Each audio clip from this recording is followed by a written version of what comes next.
Good morning, guys. This is Dr. Rob, the Addiction Doctor, coming to you live on Facebook. I emphasize live because we've just been doing the show for the last 10 minutes and I forgot to press the button live. So San Antonio is overcast today, but it looks like it's going to rain. But stand by because we've got a great show for you today. Jen, good morning. Good morning. Good morning. So good to see you again. It's going to be a thunderstorm today here, but I'm actually welcoming the fall a little bit. It feels pretty good. Yeah, it does. It feels good here. It's nice to have a bit of a chill in the air. Guys, Breaking Through Addiction every 9 a.m. CST goes out live to all our followers and 65 platforms this evening at 7 p.m. CST on literally any podcast platform that you can find. You'll be able to listen to us again. We have an amazing show today. We have Kimberly Anderson with us. She's an ex-paralegal, but she also does some amazing stuff. Over in Atlanta, Georgia is where she resides right now. And this is going to be a good one. So don't go away. We're back in 2 seconds.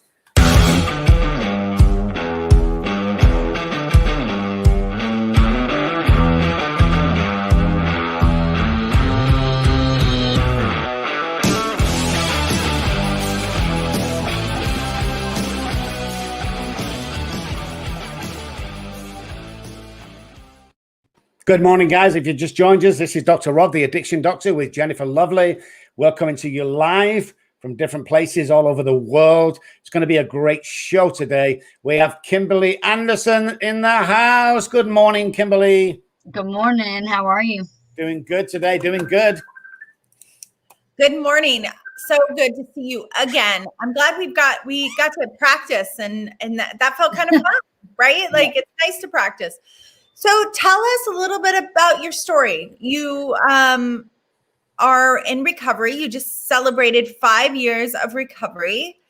What was your DOC? For those of you that don't know what a DOC is, it's your drug of choice. What was yours? Anything.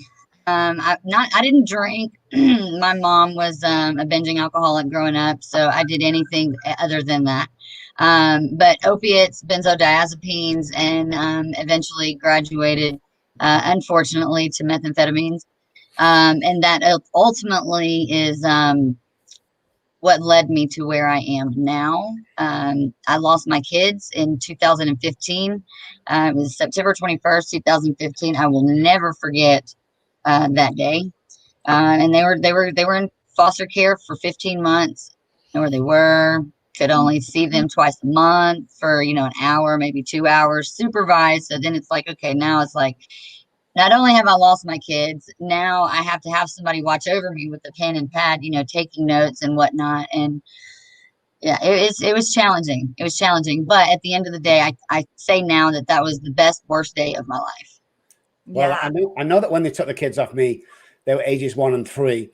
I will never forget not only the shame, remorse, guilt, and all the stuff that we suffer from, Kimberly, but the feeling that I can't even describe it. It was like somebody got my heart and tore it out. Because what happened is my eldest was walking down the path with mommy, and she says, "Daddy, Daddy, please don't go." And then she says, "Daddy, Daddy, please get better." And as most of you know, guys who are listening, as she got to the gate, she turned around and said, "Daddy, Daddy, please stop drinking," which is the name of my book, obviously. But that feeling of heart being torn out, is that the same for you, Kimberly?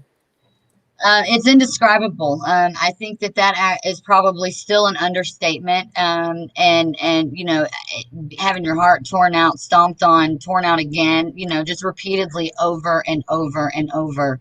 But yes, I definitely can.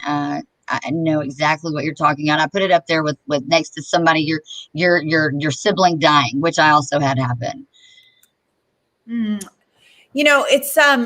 It's so fascinating. Like, this is one of the things where you realize that it's a brain disease when both of you could not stop using, even amongst the fact that your children are getting ripped from you, right? Like, it's like, you don't want to stop. And, that's the confusing thing for most of the world. They don't know. Sorry, I interrupted, Kimberly. Go ahead. No, that's okay. A good point. That just goes to show you and everybody else that if you're not ready to stop, you're not going to be successful at it. You have to stop for yourself. You have to stop for yourself, not your kids, not your mom, not your dad, yourself. You will, it will not be a successful recovery if it's for anybody else. Did you stop right there and then? And when they took the kids off you that day, did you think that was it, or was that still not enough for you to stop? Unfortunately, no, I didn't. I went to jail, of course. I was arrested. So my ex-husband called the county drug task force and DFACS, or CPS. I don't know if you call it DFACS or CPS where you are. And said that I was manufacturing methamphetamines in my home with my children. Thank you for the credit. I'm not that smart. I don't know how to make it. I don't care how to make it. But so it's like they came in and as you know, when you're in active addiction, you feel like you're filling a void. You're numbing out, and so that was just something else to numb out to. I have all these other problems that I didn't want to deal with or face, and now let's just add this to it. So I went to jail. I was in jail for 3 days before I found out my kids were even in foster care. Because I released them to their grandmother. And then, so that was when I got out of jail. I mean, I was only in jail for 5 days, but 5 days was enough for me. I used for about 30 days. And then it was like, I saw my kids for the first time in foster care, and that was it. That was it. That was my rock bottom. Yeah. Incredibly painful. Incredibly painful. It is. It's still hard to talk about sometimes, but we recover. We do recover. And, my kids are older now, and they, Mom, it's in the past. Like, you are the only one still living there. Stop it. So yeah. Great support system. So tell me a little bit about, was there trauma that jump started your active using, or was it you got hurt, or you were using pills? What was the thing that jump started it? Triggered? Well, I was very active and involved in sports when I was growing up. And then when I quit playing sports, I don't know, I was 14 years old. I'll never forget it. I remember being 15 and 16 and hospital hopping and things like that. My back hurt so bad. And so I went to the doctor, and Ultram or Tramadol is that was the beginning of my pill addiction. And then it eventually went to, the hydrocodone and the Lortab, the Vicodin, the Oxycontin, oxycodone, Percocet, morphine. I did all of it. But that wasn't enough. I couldn't just take the pills, which, by the way, becomes a hand-to-mouth addiction for anybody that struggles with a pill addiction. It becomes hand-to-mouth as well. But I started snorting them. And so, it was a different way to take it, different high. And I'm so glad that I'm out of that life. I mean, just thinking about it, back to some crap days. I know. What's the worst drug you took? The worst drug, meth. Smoking. Yeah, I would smoke it. I when I don't know about you, but when I was in active addiction, I was like, oh, I'm not a junkie because I don't shoot it. Yeah. To me, you were only a junkie if you use needles. Yeah. Well, then I lost my brother, and he was a needle user. And it was like, but he wasn't a junkie. So, it just changes your whole perception, and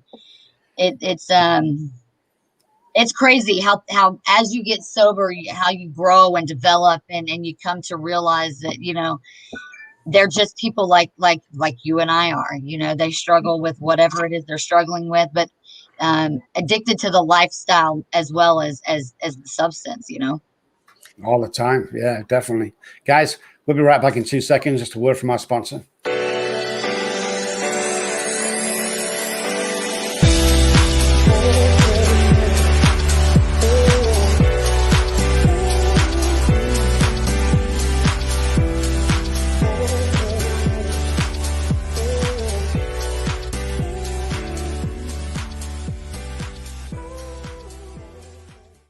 Hey guys, welcome back to the show. This is Breaking Through Addiction every 9 a.m. CST on Wednesday morning on 65 platforms at nighttime. Guys, we're asking the questions that you don't want to ask all the time on this show. So we've got Kimberly Anderson on. This is going to be an amazing second half because I want to try and ask you some difficult questions if that's okay. If you don't know, they pass. But I'm really intrigued about the children being taken off you and getting them back. How long ago did they take the kids off you? I know you was inside when they did, but is that months or years ago? They were taken from me on September 21st, 2015. My kids had literally just got off the school bus, and I had 5 black SUVs. I had 13 crime suppression and about 10 regular county cops lining my street. Moly. Mm-hmm. Oh my God. And the kids saw that? Yeah, well, the sergeant over the special investigations unit, I'm very good friends with now. He knocked on my door with 3 representatives from CPS, and I was, of course, locked in my room. I was getting high, and they knocked on the door. My kids opened the door and told me, "Hey, Mom, somebody's at the door. They said they need to see you now." And I was, "Hey, Mom, for you." Yeah, "Hey, Mom, like, I don't know what you're doing in there or why you've been locked in there for the last 19 hours, but can you come out now?" It's just unbelievable. Wow. Yeah. Wow. So 5 years. 5 years. So it sounds like you're really open with your kids about your usage and your past. And as it's as scary as we walk forward into the teenage years, our the third part of our brain, the thinking part of our brain, the cognitive part of our brain starts developing when we're about 12 years old, and it doesn't stop until we're like 26, right? And so it changes that's when we begin to become aware more of what's going on around us. And I know my kids started using at the age of, first it started with marijuana, but then they became addicted, when they were 14 to methamphetamine and heroin. What is the thing that, what is the conversation with them? Because a lot of times we don't have control of the brain that our children get and what they start. So what's the conversation in your house around drug use, and how is that? To be honest with you, I struggle with my 16-year-old. He smoked pot for the first time the day he turned 13. And that's a whole nother story. Funny one, though. And I know that teenagers are teenagers. It wasn't that long ago, contrary to what they might think, that I was their age. Yeah. And I remember wanting to experiment and things like that. And I know that it's going to happen, especially I am a firm believer that addiction is hereditary. It's in your bloodline. And so it's like you don't want to encourage or enable the behavior, but you don't want them to get in trouble either. You know what I mean? And so my conversation was, what it has done to our family. You have seen death. You have seen, been taken from me out of my arms. You have seen, a numerous of things that are the direct result of addiction. And, I have to let them make their own choices, and hopefully they make the right ones, because as you know, they're teenagers and you're not going to control, unless you lock them up, you are not going to control what they're doing. Yeah. I have one more difficult question for you, and then we're going to get into the solution and how things are going now. With the kids seeing what they saw, knowing what they know, do you anticipate trauma affecting their adult life? I can hope not. I think that my oldest son, yes, I do see trauma. But I also see so much growth. My kids are not, they're not sheltered whatsoever. Obviously, they know a lot of things of this world that most kids their age don't. And so that could either it could guide them, down going right, or it could, make them go left. And like I said, my 16-year-old, I know he has experimented with multiple things. But that was the extent of it, I think it was more or less, let me see what the big deal was, why my mom couldn't stop, and my dad, which is not in their life at all. And that was the extent of it. So, I mean, do I see trauma? Not for my younger two, but definitely, yes, with my 16-year-old. Yeah. And so from this experience, right, our tears lead us on our trails to finding our purpose and our path. So where are you now? Where are you presently? I am in the works, trying to develop some kind of system, either to do myself or to pitch to somebody or partner with. I want to have sober living homes or transition houses for parents that are addicted and struggling, that have children. I don't know about where you guys are, but I know here in Georgia, there's not any facilities where you are allowed to take your children, and that was a big hindrance for me, because I wanted to get sober, but I had to leave my ex-husband first. I wanted to get sober, and I couldn't because I didn't want to leave my kids. So God intervened, and He took them for me, so I could do what I needed to do. Every time He intervenes.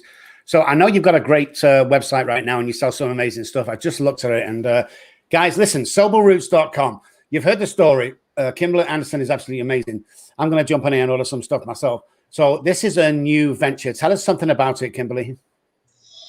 Sober Roots, I have sobrietyunites.org, www.sobrietyunites.org as well. And Sober Roots is just a spawn of it. I wanted to have some kind of revenue coming in to be able to focus on Sobriety Unites and finding a piece of property and a house or whatever to start. But if you have any designs, Dr. Rob, if you for your facility or whatever, shoot it over to me. I'll design it. I'll throw it on the website, and a percentage of all sales on there will go to a scholarship for somebody that can't get into treatment, yours specifically. But yeah, it's just in the startup phases. So, we'll see what happens. I love that so much. I love that your passion for that. And I do think that it's such a need to have a sober living where children can come. I know that in Southern California, which is like the capital of recovery. I love it out there. There's tons of them. And they're also trying to shut down a lot because of they're in residential areas and all of those things that come. So what can you imagine? What would it look like for you to have or there to be a sober living where kids are involved, are allowed to go? What would it look like? Well, I know how hard the situation was on my kids, and when they're in foster care or the state, I mean, they do their best to provide services or whatever to the kids. But, my kids had like 7 different counselors, to the point where they wouldn't talk anymore because they had to keep repeating it over and over and over, and they didn't feel a sense of healing. And so it is my belief that you need to heal as a unit instead of the individual only, yes, the addict needs help, obviously, but so does the family. The family is so affected by addiction, and so I think that is what I see. I just want to be able to heal as a unit. Of course, have your individual counseling as well, but you need to stay together. A family that stays together or prays together stays together, kind of thing. Yeah, so true. It's just that's what we do here, Rob Kelly Recovery Group. We concentrate not only on the patient, but the family as well. The family's got to be involved. I heard something great the other day. Me and Jen was talking to another guy on a radio show, and he said it's like we speak a different language in recovery. So it's like the family house speaks German. Then we take the patient out and bring them here, and we teach them how to speak Japanese. Yeah. When they're fluent in Japanese, we send them back to the house. that's all speaking German, and it doesn't work. So while we're teaching the patient Japanese, we also have to teach the family Japanese. So when they go back in the same house, everyone's speaking the same language. So it's definitely a family illness, but it's also, and I love saying this, it's a family recovery. Yeah, I agree with that. I agree. I love that. I know, because the truth is that I know for me, had I not done all of the different treatment centers, and my kids did 16, what it would, like, if I wasn't in that conversation, doing my own work, we didn't have the relationship we have today. And it sounds like it's a similar conversation at your home. So what's your next step? Like, you're also a paralegal, is that correct? I am. I have been a paralegal since I was 16. And I do that on the side. I contract out. My main focus though is, building Sobriety Unites up and getting. I want to have a major legendary movement. I love that. I like that. Yeah, that's beautiful. I love that. Tell everybody who's listening and watching right now what it's like to be a sober mom. It's amazing. It is to wake up every day and know that I am free from the chains of addiction. I'm no longer bound. I can deal with life on life's terms and guide my children with a clear head. It is it is the best high that I have ever had. No drug can give you the kind of high that sobriety gives you. That's nice. That's really, really beautiful. I mean, Dr. Rob, I think that you can relate to that as well, right? Like, just that feeling of waking up every morning. It's funny because you'll like this, Kimberly, where 20 years went by, I didn't see my daughter. I still don't see my youngest, but my eldest daughter was kind of the firstborn. And about 2 years ago, I got a Facebook message. God bless Facebook. And it says, "Hey, Dad, I want to see you again. Can we talk?" And I took that text and I framed it and put it on the wall, because even now, when I talk to her and she says, "Hey, Dad," it's just, first of all, I'm not used to seeing Dad, because I completely went him out of my life, because it's the only way I could deal with it. And he wasn't there, I mean, the hurt was so bad that I just, but to just see and hear, even today, when she calls, "Hey, Dad," and I'm like, oh, God, it was just, and it's only recently I've realized how much damage that I did, but how much repair is happening now. And of course, I overcompensated.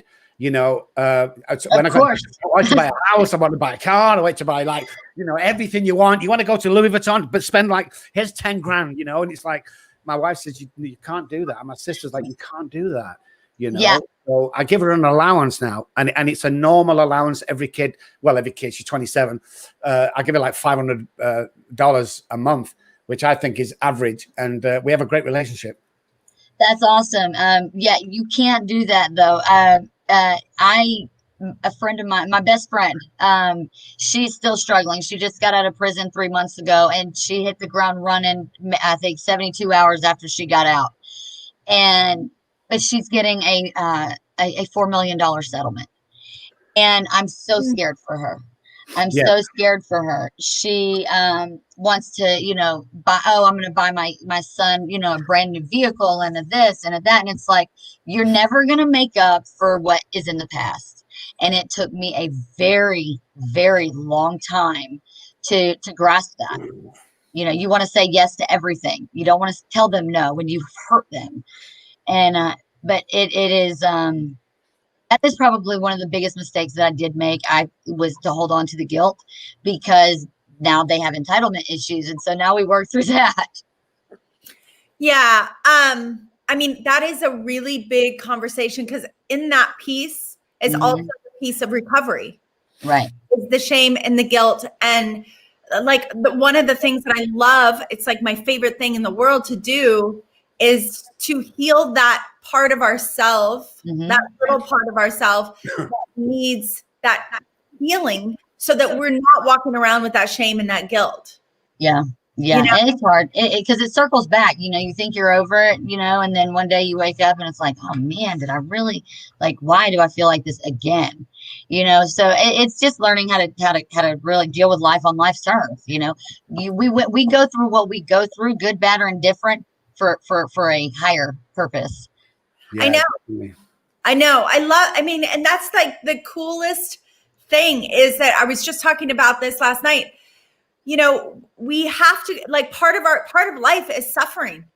Yeah. Part of life is figuring out the suffering and how to unsuffer ourselves. Mm-hmm. Right. Mm-hmm. It's no different for our children. It's no different for our family members. It's like, that's part of the journey. And it sounds so cliche to say that, but it's so true. It is. It is. Do you know what a unilome is? The symbol, the unilome? No, You do? Okay.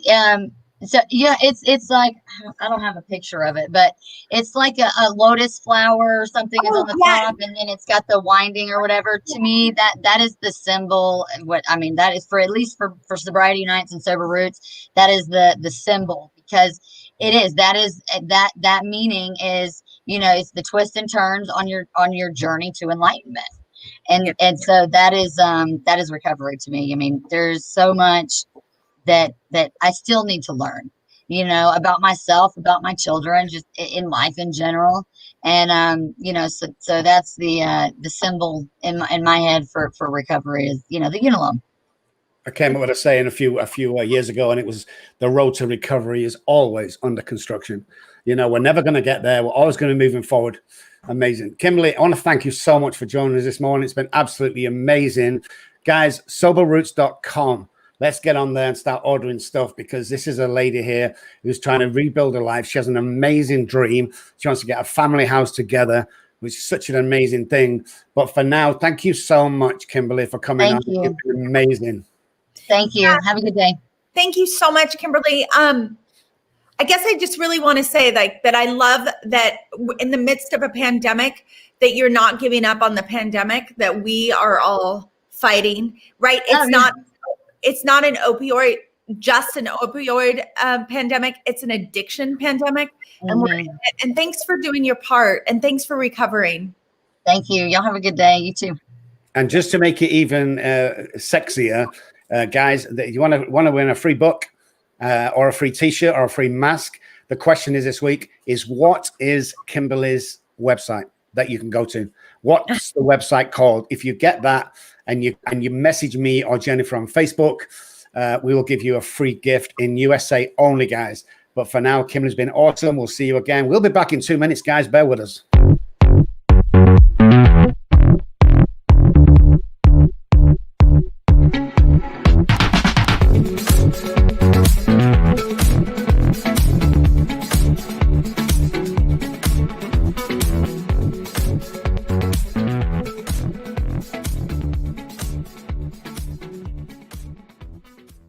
Hey guys, welcome back. Breaking Through Addiction every 9 a.m. on Wednesday, live on Facebook and over 65 platforms in the evening. Jen, how cool was that? That was cool. I love talking to her. She's kind of a badass chick. She is. Yeah, she definitely is. I love she's got a vision for the family house as well. I mean, I always say this, you can have as many qualifications as you like. You can go to school over 20 years with me, but without that experience, because when somebody books into a house that's got nowhere to go, who's desperate, whose life has just gone to shit, through addiction, and the husband's beaten her and all this horrible stuff that we hear, and they turn up on the doorstep and Kimberly opens the door and goes, I know exactly what you're going through. You can't buy that. Mm-hmm. You can't buy it, Yeah. And, it's interesting because, you can be as book smart as you want, but I'll take street smart any day. Anytime. Yeah. Definitely. I mean, I am so glad that I have the experience that I have, and a little bit of that hard edge part of me, not because I want to protect my heart, but because there's so much knowledge in having to live life, real life, right? Not just learning in the book. And this girl, she's like, I love that she's doing this Sober Roots. I mean, I think that we need to talk to her about Recover Me coaching stuff. Yeah, maybe we'll get some orders through that. Oh, that's a great idea. Because I've jumped on the website. We could get some t-shirts, we can get some face masks, we can get, let's do that. Let's look at it and bang an order in. We both like supporting, guys in recovery. Much rather, we had somebody do some work on the house, and the guy in recovery was $3,000 over what the other guy, but the other guy was a big company, he could afford to do it. I went with the guy in sober. Of course you do. You have to, I think that the sobriety and people in sober is stronger than the Freemasons contact sometimes. Because I'm always going to go there. And people ask me, I say, I've got it so good today. And somebody said the other day, how do you know you got it so good? I said, because I know what it's like to be so bad. Going through that pain, like you said before, and then coming out the other side. Yeah, as long as I don't get complacent, I'm going to be okay. I just have to watch that complacency. Well, and I was just talking to my son this morning. It's like we have to up our support system. More meetings, therapy, friendship, whatever that is, we have to really up our support system, especially when we're going through stuff. Because when we have the brain like we do, we want to isolate. We don't want to tell people. Yeah. So important to really, and I feel like she really has a level of support out there that's pretty powerful. So, and I want to support her. So let's do it. Yeah, me too. I think I'm going to keep an eye on her for this house. But in the meantime, guys, the question. It's what is Kimberly's website called? It's an amazing website. Can't give any clues, but I think it's got something to do with sober roots. I'm not 100% sure. But if you guess it, jump on the website. And if you want a free book and a free t-shirt, jump onto Messenger or just info@robkelly.com or get hold of Jennifer Lovely Coaching through messaging. Doesn't make a difference how you do it. We'll give you some free stuff away. So that was a good show. I enjoyed that, Jen. Me too. It was super fun. Yeah. And same time. I'm glad that we finally got it live. Yes. And my apologies, guys. If you tuned in at 9:00, and I know that the figures are down today because I didn't hit the button at 9. So I'm hoping you'll get it on recall. I know most of you visit it back on the website as soon as I make it public, which will be any second now.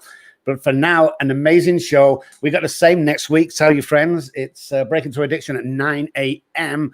a week from today. Not going to tell you what guests we've got on next week, but you're going to have to see the sizzle halfway through the week. So for me, guys, thank you so much for joining us. It's been an amazing show. And from me, it's goodbye and see you next week. And from me, it's goodbye and see you next week. Have an amazing week. Bye, guys.